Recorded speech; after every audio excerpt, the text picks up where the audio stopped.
മറ്റു വാർത്തകളിലേക്കാണ്. വയനാട് ജില്ലയിൽ നെൽപ്പാടങ്ങളിൽ ഞാറ്റുപാട്ടുകൾ വീണ്ടും സജീവമാവുകയാണ്. പക്ഷേ മലയാളികൾ കേട്ടുപരിചരിച്ച പാട്ടുകളല്ല അവയെന്ന് മാത്രം. നെൽകൃഷിക്ക് എത്തുന്ന അതിഥി തൊഴിലാളികളാണ് വയലുകളെ സജീവമാക്കുന്നത്.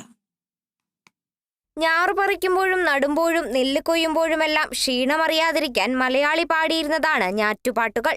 എന്നാൽ നടവയൽ പേരൂർ പാടശേഖരത്തിലെത്തിയാൽ വയലുകളിൽ നിന്ന് ഉയർന്നു കേൾക്കുന്നത് ഹിന്ദി ഗാനങ്ങളും സംസാരവുമാണ്.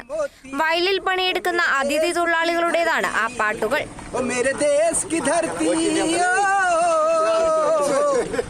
देश की धरती सोना उगले उगले हीरे मोती, ओ मेरे देश की धरती जहाँ पे जाए हम, जहाँ पे जाए वहाँ पे हम खुश भी रह जाए, ओ मेरे देश की धरती.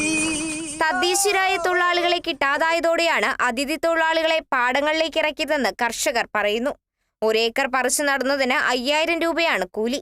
കൃഷിക്ക് ആളെ കിട്ടാതായതും പ്രതീക്ഷിക്കുന്ന ലാഭം കിട്ടാത്തതും മൂലം വയനാട്ടിലെ നെൽകൃഷി ഇപ്പോൾ പൂർണ്ണമായും ഇല്ലാതാവുകയാണെന്ന ആശങ്കയും കർഷകർ പങ്കുവച്ചു. നമ്മൾക്ക് ഇവിടെ ആൾക്കാരെ കിട്ടാനില്ല. തൊഴിലുറപ്പ് പദ്ധതി എന്ന് പറയുന്നത് തൊഴിലുറപ്പ് പദ്ധതിയിൽ ആരും കൊണ്ട് വരുന്നില്ല.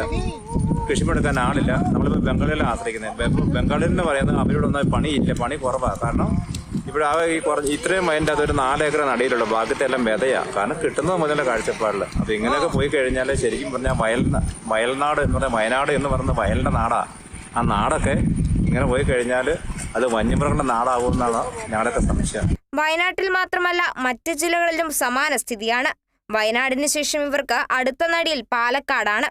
കേരളത്തിലെ ആളുകൾ വിദ്യാസമ്പന്നരാണെന്നും തങ്ങളെ ബഹുമാനിക്കുന്നത് വലിയ കാര്യമാണെന്നും അതിഥി തൊഴിലാളികൾ പറഞ്ഞു. കേരളം മതസൗഹാർദ്ദത്തിന്റെ നാടാണെന്നും മതത്തിന്റെ പേരിൽ ആളുകളെ മാറ്റി നിർത്തുന്നത് ഇവിടെ കാണാൻ കഴിഞ്ഞില്ലെന്നും അവർ പറഞ്ഞു.